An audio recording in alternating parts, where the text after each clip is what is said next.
Hi guys! You know this is my favorite type of video to film because a couple of weeks ago I hit 6,000 subscribers, and I will just want to say thank you to each and every one of you who spend your time on this channel. And to say thank you, down below here I have got a discount code for you so you can grab your very own pocket page notebook from the Stamp Spot. Now, you know pocket page notebooks are my absolute favorite, so make sure you use that code and grab one for yourself. Now, of course, I have to celebrate this with a page in my notebook, so I grabbed a few of my favorite bits and pieces, my newest bits and pieces from the haul that I did not long ago. I've got a couple of photos and I'm gonna do a little page in here, so just something fun with all these beautiful colored bits. So what I thought I might do is create a page on the right here using this my favorite paper from Pink Paisley and Paige Evans, and I want to cut something on my silhouette, I think, so I'm going to show you how I do that over on my computer. So I have just opened a new document in the Silhouette Studio software, and the first thing I want to do is just draw out a rectangle. And I am going to resize the rectangle to fit into my pocket page of my pocket page notebook. So I'm going to turn off the lock aspect, and I want 4 1/8 inch and 8 1/8 inch.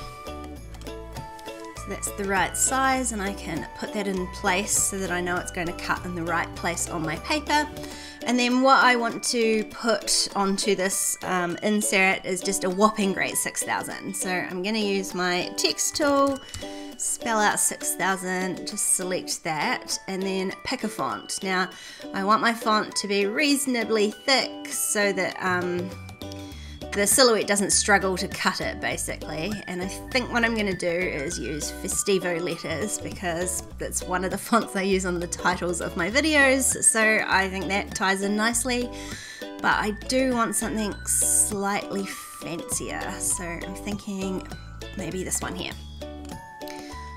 So now I've got my text that I want. I'm just going to spin that round because I want it to go down the side of my page here.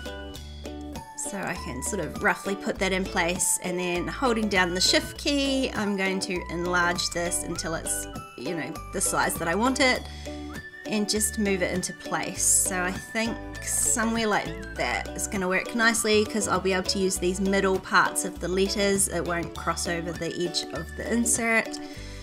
And the only other thing I want to do is just select both of them and make sure they are aligned to the middle. And then I can go ahead and send that to my silhouette.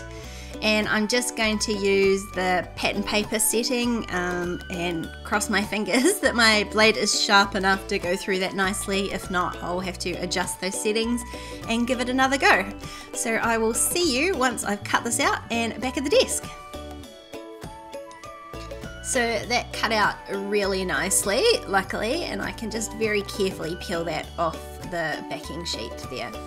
So you can see that's going to fit nicely in there, but I don't want this to be like a see-through pocket, so I am going to back it with just a little bit of white card.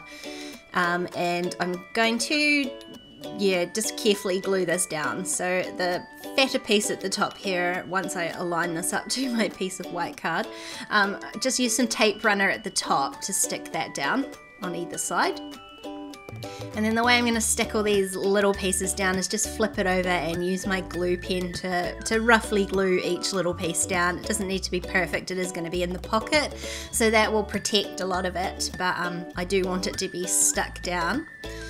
And then I can trim that white piece down, and then I'm going to add in all the little centers of these numbers. So I'll show you my sneaky trick for doing that. I just put the piece back into the right place, add in the center, just adding a little bit of glue, the same glue pen behind it, and then once that's glued in I can just peel up the letter, and then that means that the pieces are exactly in the middle where they are supposed to be, and I don't have to try and eyeball it, which is especially important when you've got 3 letters or numbers here like this that are exactly the same.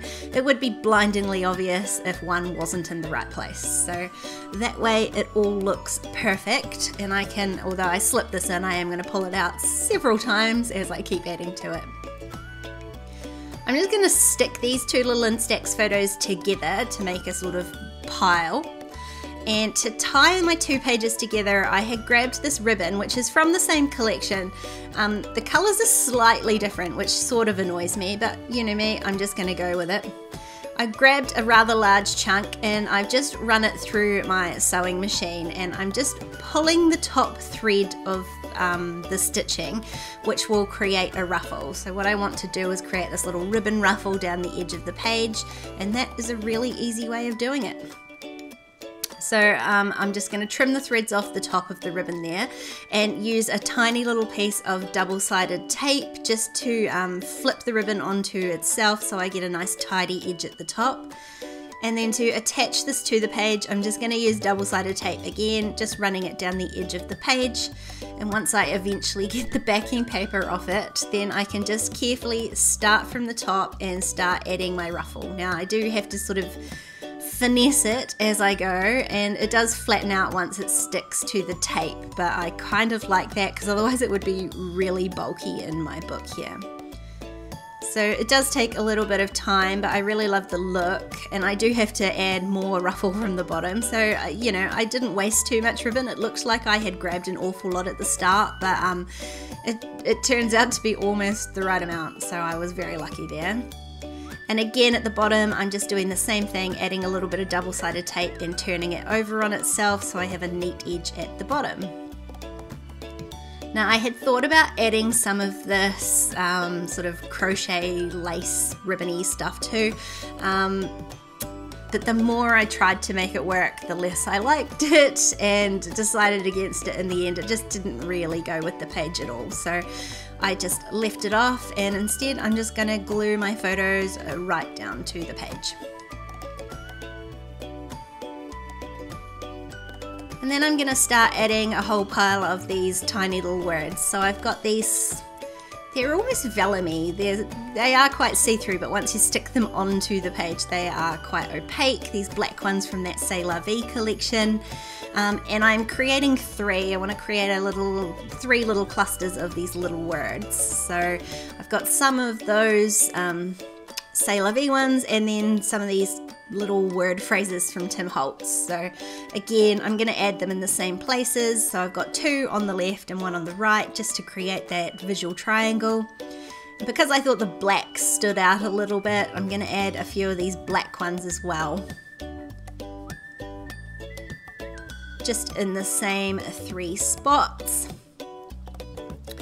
And then the thing that was bothering me, I thought, was that there's the yellow on the left hand side but none on the right, because of where the silhouette cut file was. It was never going to fit the pink and the yellow in it, and I went with pink. But once I added the ribbon, I realized I needed a little bit of yellow on the other side as well. So I grabbed these yellow puffy stickers from Pink Fresh, and I'm just going to spell out lovelies, because you are all lovelies. And just place that above the 6,000, which gives me that little pop of yellow on the right hand side to tie the 2 pages together. And now I finally, for the last time, can slip this insert back into the pocket. Now I want to add one last thing, just a little bit of stamping, and decided to grab sort of a minty coloured ink to tie in with the ribbon there.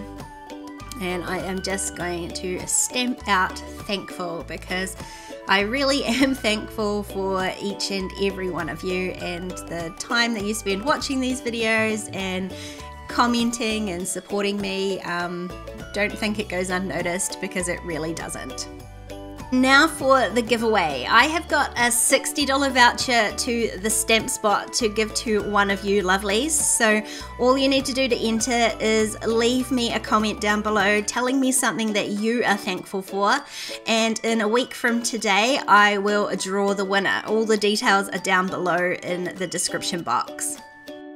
I really do love adding these pages into my notebook. They are so special to me, and although this one is not quite my usual style, it was just as much fun as all the other ones. So if you enjoyed it, please give it a thumbs up, and don't forget to subscribe to my channel if you haven't already. If you want to keep watching, there's a couple more videos on screen. Otherwise, I'll see you next time. Bye!